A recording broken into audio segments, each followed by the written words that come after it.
اپنے کمرے میں آ کر میں اس قدر ذہنی انتشار کا شکار ہو گئی کہ اپنے کیس پر توجہ تک نہیں دے پا رہی تھی۔ 3 دن بعد اگلی پیشی تھی اور مجھے ہر حال میں سلمان کی ضمانت کروانی تھی۔ میں اسی کوشش پہ ورک کرنا چاہتی تھی، مگر یہ جو جبران نے شادی کا شوشہ چھوڑا تھا، میں ذہنی طور پہ اپسٹ ہو کے رہ گئی تھی۔ میں اسی شام سلمان سے ملنے جیل گئی۔ آج اس کے چہرے پہ مسکراہٹ تھی۔ وہ کہنے لگا میں آپ کا ہی انتظار کر رہا تھا۔ میں اس کی بات پہ حیران ہوئی۔ میں نے کہا میرا انتظار؟ کیوں؟ کہنے لگا آپ کو پتہ ہے آج مجھ سے ملنے کون آیا تھا؟ میں نے کہا کون؟ کہنے لگا آپ کو ایک خوشخبری سناتا ہوں۔ میں نے کہا ہاں سناؤ۔ کہنے لگا نمرا کی موت کی ویڈیو مجھے مل گئی ہے اور اس کے قاتل کا چہرہ اس میں صاف دکھائی دے رہا ہے۔ یہ سن کے میں حیران رہ گئی۔ میں نے کہا وہ کیسے؟ کہنے لگا آج مجھ سے ایک نوجوان ملنے آیا تھا۔ اس نے مجھے بتایا کہ اس نے ویڈیو بنائی تھی کیونکہ وہ اس فلیٹ کے برابر والے فلیٹ میں رہتا تھا۔ ان دونوں فلیٹس کی بالکنی ایک ساتھ تھی۔ وہ لڑکا نمرا کے چلانے کی آواز سن کے کود کے اس بالکنی میں گیا اور اس نے ویڈیو بنا لی۔ اسے مارنے والا کوئی اور نہیں، اسی کا باپ تھا۔ یہ سن کے میرے ہوش اڑے تھے۔ وہ کہنے لگا میں نے اس لڑکے سے کہا ہے کہ وہ آپ سے مل لے، وہ آپ سے ملے گا بھی اور آپ کو ویڈیو بھی دے دے گا۔ یہ سن کے میں بھی خوش ہوئی۔ سلمان کہنے لگا آپ کو کیا لگتا ہے میں بچ تو جاؤں گا؟ میں نے کہا ہاں کیوں نہیں، اللہ ہماری ضرور مدد کرے گا، تمہاری امی کی دعائیں بھی تو ہیں، کچھ نہیں ہوگا تمہیں۔ میری بات سن کے وہ مسکرایا تھا۔ واقعی اس کے رخسار پہ ڈمپل پڑتا تھا اور اس کے چہرے کی خوبصورتی کو مزید بڑھا بھی دیتا تھا۔ پہلی بار میں نے غور کیا تھا، شاید جبران کی باتیں میرے دماغ میں تھیں۔ مجھے یوں اپنی طرف متوجہ دیکھ کے کہنے لگا ایسے کیا دیکھ رہی ہیں؟ میں نے کہا کچھ نہیں، پہلی بار تمہیں اتنا خوش دیکھ رہی ہوں، اچھا لگ رہا ہے۔ کہنے لگا زندگی کسے پیاری نہیں ہوتی زویا جی، مجھے بھی ہے۔ میں تو مایوس ہو گیا تھا، لیکن میرے اندر امید کی کرن آپ نے روشن کی ہے۔ آپ بہت اچھی ہیں، بہت زیادہ۔ شاید وہ زیادہ ہی خوش تھا۔ میں نے کہا تمہاری ماں کی دعائیں ہیں تمہارے ساتھ، تمہارا کوئی بھی کچھ بھی نہیں بگاڑ سکتا۔ وہ کہنے لگا ماں کی دعاؤں کے بعد میرے لیے آپ بہت اہمیت رکھتی ہیں۔ آپ نہیں جانتی میرے دل میں آپ کا کیا مقام ہے۔ میرے ہاتھ اس کی جیل کی سلاخوں پہ تھے، اس نے میرے ہاتھ پہ اپنا ہاتھ رکھ دیا۔ میں کچھ چونکی تھی۔ وہ کہنے لگا اگر میں بچ گیا تو آپ کو ایک بات اور بھی بتاؤں گا۔ میں نے اپنا ہاتھ کھینچ کے اس کے ہاتھ سے الگ کیا۔ میں نے کہا ہاں کچھ نہیں ہوگا تمہیں، انشاءاللہ تم رہا ہو جاؤ گے، پھر ہم ملیں گے بھی اور خوب باتیں بھی کریں گے۔ میری بات پہ وہ مسکرایا تھا۔ میں نے کہا اوکے اب میں چلتی ہوں۔ میں جیسے ہی جیل سے باہر نکلی، سامنے جبران کی گاڑی دیکھ کے مجھے حیرت ہوئی۔ وہ یہاں کیا کر رہا تھا؟ شاید اپنے کام سے آیا ہوگا۔ میں نے اسے بالکل نظر انداز کیا اور رکشہ روکنے لگی۔ وہ گاڑی سے باہر آیا، میرے برابر میں کھڑا ہو گیا۔ نظر کمزور ہے تمہاری؟ اس نے مجھ سے پوچھا۔ میں نے کہا جی نہیں، صاف نظر آتا ہے۔ کیوں؟ تمہیں میں نظر ہی نہیں آیا؟ میں نے کوئی جواب نہیں دیا۔ خود ہی کہنے لگا ہاں بھائی میں کیوں نظر آنے لگا؟ سلمان سے ملاقات کے بعد میں کہاں تمہیں نظر آ سکتا ہوں؟ میں نے کہا تو میری جاسوسی کرنے کے لیے آپ یہاں تشریف لائے تھے؟ میری بات پہ وہ کہنے لگا ہاں کرنی پڑتی ہے۔ خیر ابھی میرا بحث کا موڈ نہیں ہے، گاڑی میں بیٹھو۔ اس کی بات سن کے میں نے کہا میں رکشے میں گھر چلی جاؤں گی۔ وہ کہنے لگا کیوں؟ میں نے کہا آپ کا کیا بھروسہ مجھے کہاں اکیلا چھوڑ کے چلے جائیں؟ کل بھی مجھے اکیلا چھوڑ کے چلے گئے تھے۔ وہ کہنے لگا زویا گاڑی میں بیٹھو، مجھے اور بھی بہت کام ہے۔ یہ کہہ کے اس نے میری کلائی پکڑی اور مجھے گاڑی میں بٹھا دیا۔ خود ڈرائیونگ سیٹ پہ بیٹھ کے گاڑی چلانے لگا، لیکن وہ مجھے گھر لے کے نہیں جا رہا تھا۔ میں نے کہا جبران کہاں لے کے جا رہے ہیں مجھے؟ وہ کہنے لگا تمہیں اغوا کر کے نہیں لے کے جا رہا، ویسے بھی اپنی بیوی کو اغوا کر کے لے جانے میں کوئی خاص مزہ نہیں ہے، گھر کی مرغی دال برابر والا حساب ہو جاتا۔ میں نے کہا مجھے گھر جانا ہے۔ وہ کہنے لگا مجھے بھی کوئی شوق نہیں ہے تمہیں اپنے ساتھ لانگ ڈرائیو پہ لے کے جاؤں۔ تمہارا برائڈل ڈریس سلیکٹ کرنا ہے. اماں کے بے حد اصرار پہ تمہیں لے کے آیا ہوں. کہہ رہی تھی اپنی پسند کا روسی لباس لے کے دو. میں نے سوچا آئیڈیا برا نہیں ہے. جب بیوی نے تیار ہی میرے لیے ہونا ہے تو میری پسند تو اہمیت رکھتی ہے. اس کی بات پہ میرا دل یکبارگی سے دھڑکا تھا. میں نے کوئی جواب نہیں دیا. وہ مجھے شاپنگ مال میں لے گیا. مال کی ایک بوتیک پر لے گیا. وہاں بہت سے برائڈل ڈریسز تھے. دکاندار سے کہنے لگا سرخ رنگ کا کوئی عروسی جوڑا دکھائیں. وہ دکاندار کہنے لگا میں کچھ نئے عروسی جوڑے لے کے آتا ہوں. یہ کہہ کے وہ چلا گیا. وہاں بیٹھے ہوئے اس نے میرا ہاتھ پکڑ لیا جو کرسی پہ رکھا ہوا تھا.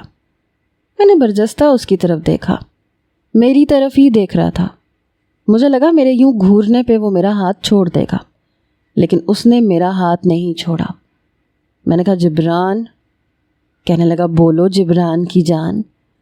اس کی اس بات پہ میں ضد چوئی تھی. میں نے کہا میرا ہاتھ چھوڑیں. کہنے لگا کیوں, برا لگ رہا ہے. میں نے کہا ظاہر سی بات ہے, بازار میں آنے کے کچھ طور طریقے ہوتے ہیں, یوں بے شرموں والی حرکتیں اچھی نہیں لگتی. میری بات پہ مسکرانے لگا. کہنے لگا بڑا پتہ ہے تمہیں کہ کہاں ہاتھ پکڑنا درست ہے کہاں نہیں ہے. میں تو ابھی تک تمہیں بچی سمجھ رہا تھا. میں نے کہا اب پتہ چل گیا آپ کو, اب میرا ہاتھ چھوڑیں. کہنے لگا پھر یہ بتاؤ جانے من کہ ہاتھ پکڑنے کے لیے سب سے زیادہ سوٹیبل جگہ کون سی ہے؟ کمرہ, گھر, ریسٹورنٹ یا پھر جیل؟ اس بات پہ میں حیران ہوئی تھی. تو کیا وہ میرے پیچھے جیل تک آیا تھا؟ اس بات پہ اس کے چہرے پہ سنجیدگی آئی. میں نے اپنا رخ بدل لیا. ہاتھ پکڑنے کے لیے جگہ مناسب نہیں زویا, بندہ مناسب دیکھا جاتا ہے. بڑا چپتا ہوا لہجہ تھا. شاید میرے سانولے ہاتھ میں تمہیں اپنا ہاتھ اچھا نہیں لگ رہا, ورنہ جیل کی سلاخوں پہ اپنے ہاتھ کے اوپر سلمان کا ہاتھ تمہیں اتنا برا نہیں لگ رہا تھا. یہ کہہ کے اس نے اپنا ہاتھ اٹھا لیا. کچھ دیر بعد وہ دکاندار چند عروسی جوڑے لے آیا. میرے لیے عروسی جوڑا اسی نے پسند کیا تھا. مجھے لگا اس بار وہ غلط نہیں ہے. سلمان کی بے ساختہ سی حرکت تھی لیکن غلط تھی. میرے لیے جوڑا منتخب کرنے کے بعد وہ اپنے لیے شیروانی پسند کر رہا تھا. دکاندار نے ایک سے بڑھ کے ایک شیروانی دکھائی. جبران کہنے لگا یار کوئی سوبر کلر دکھاؤ, میری اب ان چونچلے بازیوں کی عمر تھوڑی رہی ہے. ایسے فیشن تو 22 سالہ نوجوان پہ اچھے لگتے ہیں. میں نے ایک شیروانی پسند کی.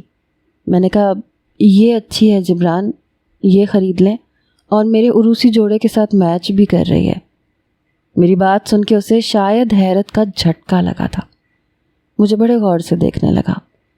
میں نے کہا ایسے کیا دیکھ رہے ہیں, دولہا آپ نے میرے لیے بننا ہے تو پھر میری پسند بھی شامل ہونی چاہیے. دیکھنا تو میں نے بھی ہے. میری بات کا اسے شاید یقین نہیں آ رہا تھا. میں نے دکاندار سے کہا یہ پیک کر دیں.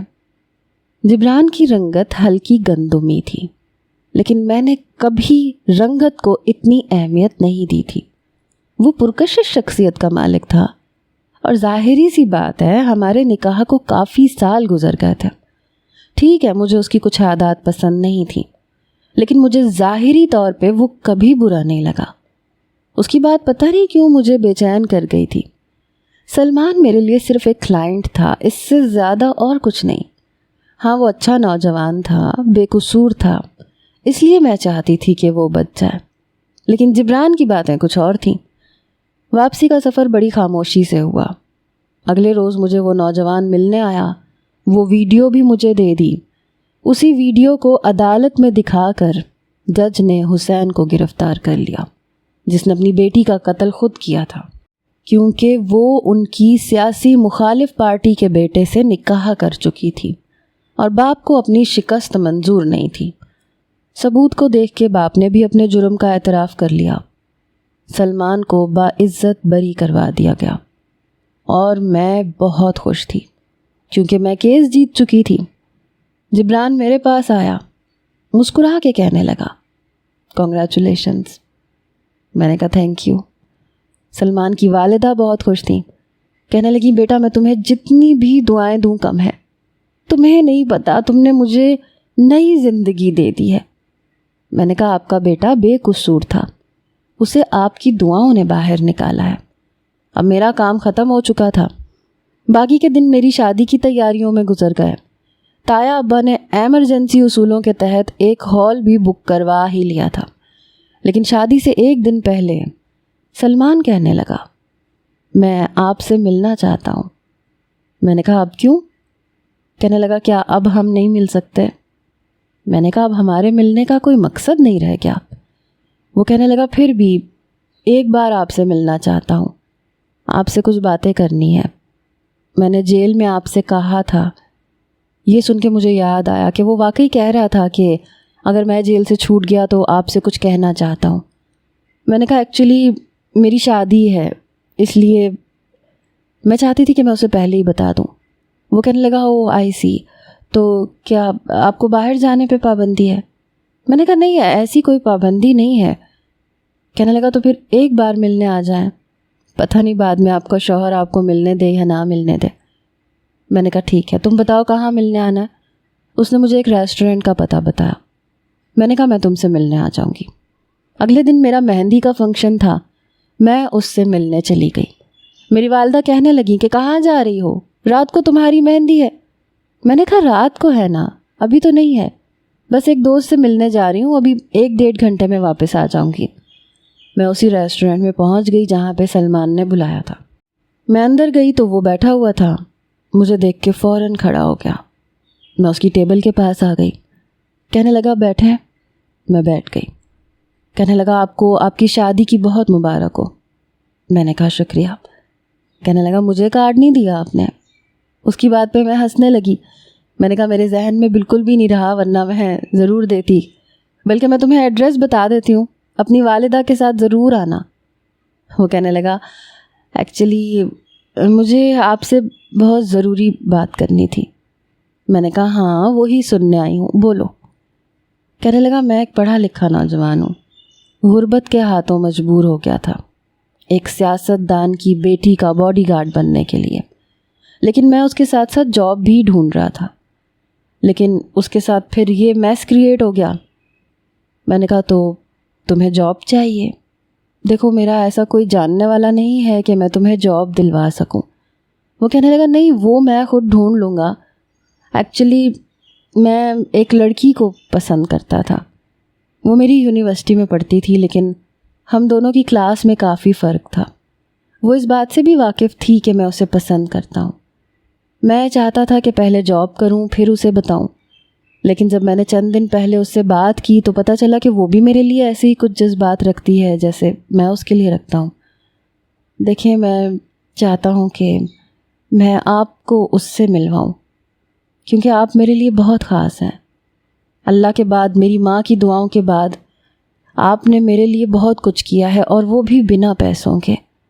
آپ کو پیسوں کا لالچ نہیں تھا، ورنہ میری ماں کچھ بھی کر کے گھر بیچ دیتی، لیکن وکیل کے پیسے ضرور دیتی۔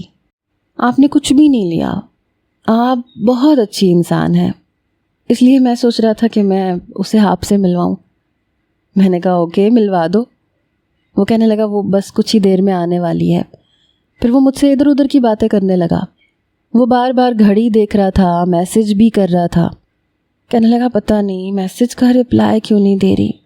پھر اس نے شاید کال کی، وہ لڑکی کال نہیں اٹھا رہی تھی۔ میں نے کہا سلمان مجھے دیر ہو رہی ہے، تمہیں پتہ ہے رات کو میری مہندی ہے، میں بڑی مشکل سے آئی ہوں، میں پھر کبھی مل لوں گی۔ کہنے لگا بس کچھ دیر اور، بس 10 منٹ۔ بار بار وہ کال کر رہا تھا۔ میں بھی گھڑی دیکھ رہی تھی، شام کے 5 بج رہے تھے اور 8 بجے رسم شروع ہونی تھی۔ ابھی میں گھڑی دیکھ رہی تھی جب پتہ نہیں کہاں سے جبران آ گیا۔ اسے دیکھ کے میں کھڑی ہوئی، سلمان بھی کھڑا ہوا۔ میں نے کہا لو اب یہ مجھ پہ شک کرے گا، لیکن وہ بڑی تیزی سے میری بجائے سلمان کی طرف گیا۔ میرا دل زور سے دھڑکا کہ کہیں وہ سلمان کو مارنے نہ لگے، لیکن اس نے جلدی سے سلمان کو پیچھے دھکا دیا اور ایک گولی کی آواز سنائی دی۔ میری جان نکلی تھی۔ گولی جبران کے کندھے پہ لگی تھی۔ میں بری طرح سے چلانے لگی، وہاں پہ بہت سے لوگ جمع ہو گئے۔ گولی چلانے والا کون تھا مجھے نہیں پتا، سلمان ہی میرے ساتھ جبران کو لے کے ہاسپٹل پہنچا۔ میں نے تایا ابا کو فون کیا، میں روئے جا رہی تھی۔ کچھ ہی دیر میں سب لوگ ہاسپٹل پہنچ گئے۔ ایک دم رونا دھونا سا مچ گیا۔ جبران کو فوراً سے آپریشن تھیٹر لے کے جایا گیا۔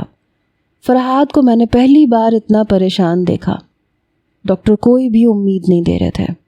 خون کافی بہہ چکا تھا، حالانکہ فرحاد نے بھی خون دیا تھا اور سلمان نے بھی، اور میں روئے جا رہی تھی۔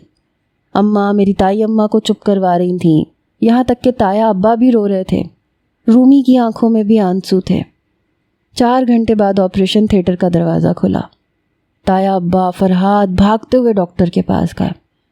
ڈاکٹر کہنے لگا کہ شکر کریں کہ جان بچ گئی۔ الٹی سائڈ تھی، گولی دل پہ بھی لگ سکتی تھی۔ سب نے شکرانے کے نفل ادا کیے۔ اپنے بہتے آنسوؤں کے ساتھ مجھے یہ احساس ہوا کہ وہ میرے لیے اتنا خاص ہے۔ پہلے کبھی محسوس ہی نہیں ہوا تھا، کبھی پتہ ہی نہیں چلا تھا کہ کب ایسے ہوا کہ وہ میرے دل میں دھڑکنے لگا۔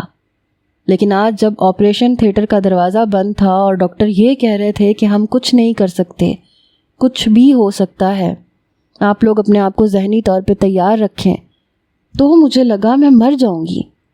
پھر جب پتہ چلا کہ وہ خطرے سے باہر ہے تو بھی میرے آنسو بہہ رہے تھے۔ شکر ہے میرے رب نے مجھے اس آزمائش میں نہیں ڈالا۔ کچھ ہی گھنٹوں میں جبران کو کمرے میں شفٹ کر دیا گیا۔ میری تائی نے کئی ہزار کے نوٹ اس پہ سے وار کے نرسوں کو دے دیے۔ رات تک اسے ہوش آ گیا تھا۔ مجھے سمجھ نہیں آیا کہ آخر اسے کیسے پتا تھا کہ گولی لگنے والی ہے۔ اس نے سلمان کی جان بچائی تھی، اسی لیے سلمان اور اس کی والدہ وہ بھی رات تک ہاسپٹل میں تھے۔ جبران کو ہوش آیا تو تائی اماں اس کا ماتھا چومنے لگیں۔ تایا ابا بھی اپنے دونوں ہاتھوں میں اس کا ہاتھ لے کے چوم رہے تھے، رو بھی رہے تھے۔ جبران نے تایا ابا کو یوں روتے دیکھا تو کہنے لگا، ابا کیا ہو گیا آپ کو؟ ایسے تو مت روئیں، آپ نے تو ہمیشہ میرا حوصلہ بڑھایا ہے۔ تایا ابا کہنے لگے، بوڑھا ہو گیا ہوں، اب کوئی تکلیف اور غم دیکھنے کی ہمت نہیں رہی۔ وہ سلمان کے بھی کافی مشکور تھے۔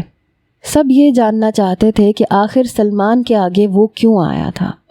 میں بھی یہی جاننا چاہتی تھی، لیکن اس نے مجھ سے بات ہی نہیں کی، کسی کو کچھ بتایا ہی نہیں۔ 2 دن بعد وہ گھر پہ آ چکا تھا۔ ایک بار میں شام کے وقت اس کے کمرے میں گئی تو وہ بیڈ کے کراؤن سے ٹیک لگا کے بیٹھا تھا، آنکھیں بند تھیں۔ میں نے دروازہ کھولا، اندر آ گئی۔ اس کے کندھے پہ گولی لگی تھی، اس لیے صرف بنیان اور ٹراؤزر میں ملبوس تھا، ہاتھ پہ پٹی بندھی ہوئی تھی۔ اندر آ کے میں نے دروازہ بند کر لیا۔ اس نے اپنی آنکھیں کھولیں، کہنے لگا، تمیز نہیں ہے تمہیں؟ نوک کر کے اجازت مانگ کے اندر آنا چاہیے۔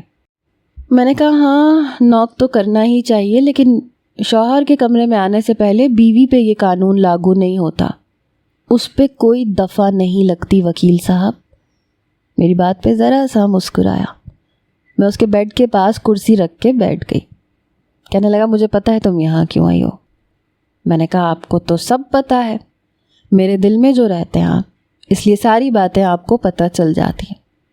وہ کہنے لگا، نہیں، تمہارے دل میں میں نہیں رہتا، جس کے بارے میں مجھ سے پوچھنے آئی ہو نا وہ رہتا ہے۔ مجھے پتہ ہے تم سلمان کے بارے میں پوچھنے آئی ہو کہ میں نے اس کی جان کیوں بچائی، اس کے حصے کی گولی میں نے کیوں کھائی۔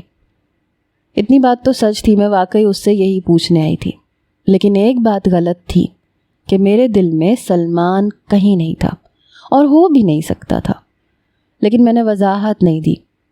مجھے لگتا تھا کہ وضاحتیں غیروں کو دی جاتی ہیں، اپنوں کو وضاحت کیوں دی جائے، انہیں سمجھنا چاہیے۔ پھر وہ سیدھا ہو کے بیٹھ گیا۔ کہنے لگا، جس دن میں تمہارا اور اپنا شادی کا جوڑا لینے گیا تھا تو ایک ذرا سی خوش فہمی ہو گئی تھی۔ جب تم نے میرے لیے شیروانی اپنی پسند سے منتخب کی تو مجھے لگا شاید میں غلط سوچ رہا تھا، سلمان تمہارے لیے اتنی اہمیت نہیں رکھتا، شاید میں تمہارے دل میں کہیں نہ کہیں ہوں۔ لیکن تمہیں ریسٹورنٹ میں سلمان کے ساتھ دیکھ کر میں مایوس ہو گیا تھا۔ مجھے لگا شاید میں غلط کر رہا ہوں۔ دادا جی کے فیصلے نے پہلے چچی کی زندگی برباد کی، کیونکہ چچا کے دل میں وہ کہیں نہیں تھی، آج بھی وہ ان کے نام پہ بیٹھی ہیں۔ میں وہی کھیل دہرانا نہیں چاہتا تھا۔ میں تمہارے دل میں جب تھا ہی نہیں تو تم کیوں مجبوراً میرے ساتھ یہ رشتہ نبھاتی رہو؟ صرف ایک شادی کر لینے سے محبت نہیں ہو جاتی زویا۔ تبھی میں سوچ چکا تھا کہ میں مزید اس رشتے کو آگے نہیں بڑھاؤں گا۔ میں واپس پلٹنے ہی والا تھا جب میں نے دیکھا کہ ایک کونے کے ٹیبل پہ بیٹھے نوجوان نے جیب کے اندر سے پسٹل نکالی اور وہ سیدھا سلمان کی طرف اس کا اشارہ کر رہا تھا۔ شاید وہ حسین کے لوگ ہوں گے جو سلمان کو مارنا چاہتے ہوں گے۔ اس لیے میں نے سوچا کہ میری زندگی تو تمہارے نزدیک اتنی اہم ہے نہیں، جس کی ہے اسے بچا لینا چاہیے۔ اس لیے میں سیدھا سلمان کی طرف آیا اور اسے بچانا چاہتا تھا، لیکن گولی مجھے لگ گئی۔ یہ نہ سمجھنا کہ سلمان کی خاطر میں نے گولی جان بوجھ کے کھائی ہے، نہیں ایسا نہیں ہے۔ یہ سب اتفاقاً ہوا ہے۔ چند دنوں میں گھر والوں سے بات کروں گا، پھر تمہیں چھوڑ دوں گا، تمہیں اس رشتے کی قید سے آزاد کر دوں گا جو تم نبھانا ہی نہیں چاہتی۔ میں سارے الزام خود پہ لے لوں گا۔ اس سے پہلے کہ وہ اور بھی کچھ کہتا میں اٹھ کے کھڑی ہو گئی۔ میں کمرے سے باہر چلی گئی اور دروازہ بڑے زور سے بند کر کے گئی۔ رات کو کھانا کھانے کے بعد تایا ابا، تائی اماں، میری والدہ سب جبران کے کمرے میں بیٹھے تھے۔ میں کمرے میں گئی تو سب لوگ اس سے باتیں کر رہے تھے، اس کی خیریت پوچھ رہے تھے کہ اب اس کی طبیعت کیسی ہے۔ میں نے کہا تایا ابا مجھے آپ سے بات کرنی ہے۔ میری بات پہ سب خاموش ہو کے مجھے دیکھنے لگے۔ وہ کہنے لگے ہاں بیٹا بولو۔ میں نے کہا میرے شوہر کی طبیعت ٹھیک نہیں ہے اور اس وقت اسے سب سے زیادہ میری ضرورت ہے۔ میں آج سے جبران کے کمرے میں رہوں گی۔ میری بات پہ سب کو حیرت ہوئی تھی، لیکن سب سے زیادہ حیرت جبران کو ہوئی تھی۔ تایا ابا کہنے لگے بات تو ٹھیک ہے، لیکن ہم چاہ رہے تھے یہ ٹھیک ہو جاتا تو دھوم دھام سے رخصتی کرتے۔ میں نے کہا وہ آپ بعد میں کر لیجئے گا، لیکن اس وقت جبران کو میری ضرورت ہے۔ اب رات کو اسے پیاس لگے گی تو وہ پانی کس سے مانگے گا؟ اور بھی انسان کی بہت سی ضرورتیں ہوتی ہیں جنہیں صرف بیوی ہی پورا کر سکتی ہے۔ میری بات سن کے میری والدہ کہنے لگی زویا بالکل ٹھیک کہہ رہی ہے، اس وقت جبران کو زویا کی ضرورت ہے۔ آہستہ آہستہ سبھی جبران کے کمرے سے باہر جا چکے تھے۔ وہ ماتھے پہ بل ڈالے مجھے دیکھ رہا تھا۔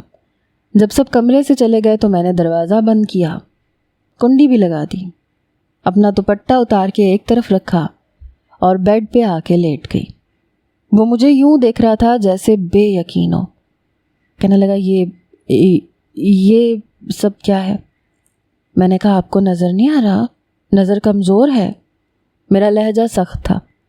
وہ کہنے لگا میں تمہاری اس حرکت کو کیا سمجھوں؟ میں نے کہا کچھ زیادہ سمجھنے کی ضرورت نہیں ہے، آخر آپ نے میری خاطر میرے محبوب کو بچانے کے لیے اس کو لگنے والی گولی خود پہ کھائی ہے، تو اتنا تو میرا بھی فرض بنتا ہے کہ میں آپ کی خدمت کروں۔ میری بات سن کے اسے شاید غصہ آیا تھا۔ کہنے لگا جا کے صوفے پہ سو۔ میں نے کہا کیوں؟ رات کو اگر آپ کو کسی چیز کی ضرورت ہوگی تو پھر کیا میں صوفے سے اٹھ کے آؤں گی؟ میں نے تکیہ درست کیا۔ لیٹنے سے پہلے میں کہنے لگی میں آپ کو لٹا دوں یا آپ بیٹھے رہنا چاہتے ہیں؟ کہنے لگا جی نہیں، میں خود ہی لیٹ جاؤں گا۔ یہ کہہ کے اس نے بڑی مشکل سے سائڈ ٹیبل کا دراز سیدھے ہاتھ سے کھولا، اپنی سگریٹ نکال کے لبوں پہ لگائی، پھر لائٹر جلایا اور سگریٹ پینے لگا۔ میں اٹھ کے بیٹھ گئی، اس کے ہونٹوں سے سگریٹ پکڑی، ایش ٹرے میں بجھائی اور باقی کی سگریٹ کی ڈبیاں اٹھا کے کچرے کے ڈبے میں پھینک دی جو کمرے کے کونے میں تھا۔ وہ کہنے لگا یہ کیا حرکت ہے، کیا بدتمیزی ہے زویا؟ میں نے کہا مجھے الرجی ہے سگریٹ کے دھوئیں سے۔ کہنے لگا تو جاؤ کمرے سے باہر چلی جاؤ، ویسے بھی مجھے تمہاری ضرورت نہیں ہے، پانی کا گلاس یہاں موجود ہے، جب پینا ہوگا میں پی لوں گا۔ میں نے کہا ایسے کیسے وکیل صاحب، اتنا بڑا احسان کیا ہے آپ نے مجھ پہ، میں آپ کو اکیلا کیسے چھوڑ سکتی ہوں؟ آپ کو نہیں پتا سلمان میری جان ہے، آپ نے میری جان کی جان بچائی ہے، جان بھی مانگیں گے تو میں دے دوں گی۔ وہ تپ کے رہ گیا، کہنے لگا دفع ہو جاؤ میرے کمرے سے، یہ نہ ہو میں تمہارے ساتھ۔ بڑے غصے سے اس نے مجھے کہا، لیکن پھر لب بھینج گیا۔ میں نے کہا کیا کریں گے میرے ساتھ؟ زبردستی اپنا حق جمائیں گے، میرے قریب آئیں گے، مجھے اپنی باہوں میں لیں گے؟ کیا کریں گے وکیل صاحب بتائیے؟ یا محبت کرنے پہ مجھ پہ کوئی دفعہ لگا دیں گے، مجھ پہ کیس کر دیں گے؟ اس کا ضبط شاید جواب دے گیا تھا۔ کہنے لگا زویا میرے صبر کا امتحان مت لو، دفعہ ہو جاؤ یہاں سے، کل ہی پیپرز تیار کروا دوں گا اپنے اسسٹنٹ سے کہہ کے۔ میں نے کہا کل کس نے دیکھی؟ آپ کے سامنے بیٹھی ہوں، 3 جملے ہیں بول دیں۔ ہمیشہ کے لیے اجنبی ہو جاؤں گی آپ کے لیے، بالکل نامحرم۔ یہ کہتے ہوئے میری آنکھوں سے آنسو بہنے لگے۔ میرا بھی صبر جواب دے گیا تھا۔ اس نے رخ بدل لیا، کہنے لگا کہہ نہیں سکتا، لکھ کے دے دوں گا۔ میں نے کہا ادھر میری طرف دیکھو، میری آنکھوں میں دیکھ کے کہو، اتنا حوصلہ ہے جبران؟ میں سب کچھ سن سکتی ہوں۔ ابھی تک تمہاری ساری بکواس میں نے بڑے صبر سے سنی ہے، اس سے آگے بھی جو کہو گے سن لوں گی، لیکن تمہیں وضاحتیں کبھی نہیں دوں گی۔ یہ کہتے ہوئے میں سسکیاں لے کے رونے لگی۔ اس نے میری طرف دیکھا۔ میں نے کہا نفرت کرتی ہوں میں تم سے، جھوٹے ہو تم، جھوٹے دعوے کرتے ہو، مجھے نہ تو تم سمجھ سکتے ہو نہ کبھی سمجھو گے۔ اگر تمہیں ذرا بھی عقل ہوتی تو ابھی تک جان چکے ہوتے کہ میں نے محبت کس سے کی ہے۔ میں تمہیں زندگی بھر کبھی بھی وضاحتیں نہیں دوں گی، اور نہ کبھی تمہارے دل میں پیدا ہونے والے شک کو دور کروں گی۔ شک کرنا تمہارا مسئلہ ہے جبران، شک کو اپنے دل میں رکھو گے تو وہ تمہارا مسئلہ ہے، میرا نہیں۔ مجھے ایسے کیس لینے ہیں، آج سلمان کا لیا تھا، کل کسی رحمان کا لوں گی، پرسوں کسی اور کا لوں گی۔ تو کیا ہر بار مجھے اسی نظر سے دیکھو گے؟ آج تم نے سلمان کو میرا عاشق کہا ہے، کل کو کوئی اور تمہیں ایسے لگے گا۔ تمہیں میری آنکھوں میں اپنی تصویر نظر نہیں آتی۔ میں نے بھی کچی عمر میں لارڈ گورنر کے ہی خواب دیکھے ہیں۔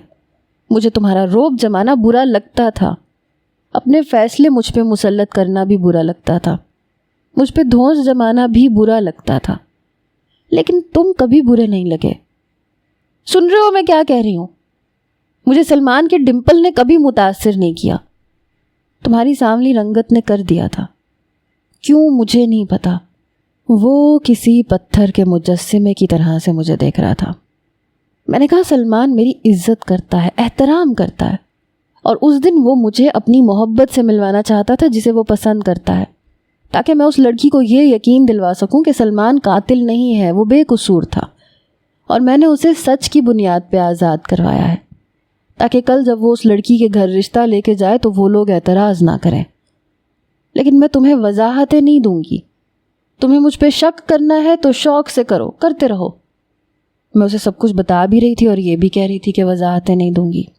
مجھے یوں روتا دیکھ کے اس نے اپنا بایاں ہاتھ آگے بڑھایا میرے آنسو صاف کرنے کے لیے، تو میں نے بری طرح سے جھٹک دیا۔ وہ کراہ کے رہ گیا، کہنے لگا پاگل لڑکی، زخم ہے اس ہاتھ میں۔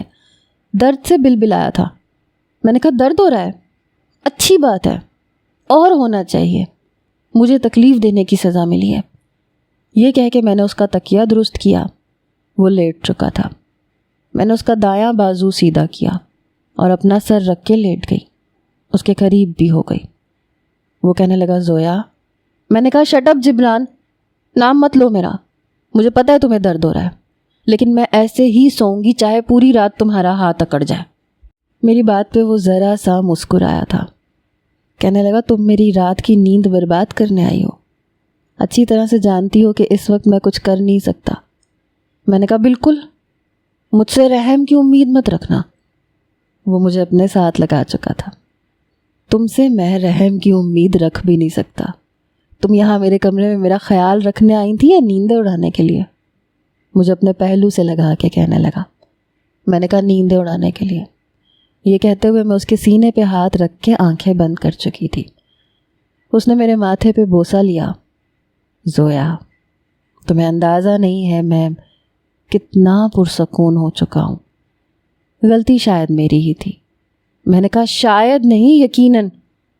کہنے لگا ہاں یقیناً۔ میں نے کہا تھینک یو جبران۔ وہ کہنے لگا فار واٹ؟ میں نے کہا سلمان کے لیے ثبوت اکٹھا کرنے کے لیے۔ میری بات پہ اس کے چہرے کی مسکراہٹ گہری ہوئی۔ تو اس لڑکے نے تمہیں سچ بتا دیا؟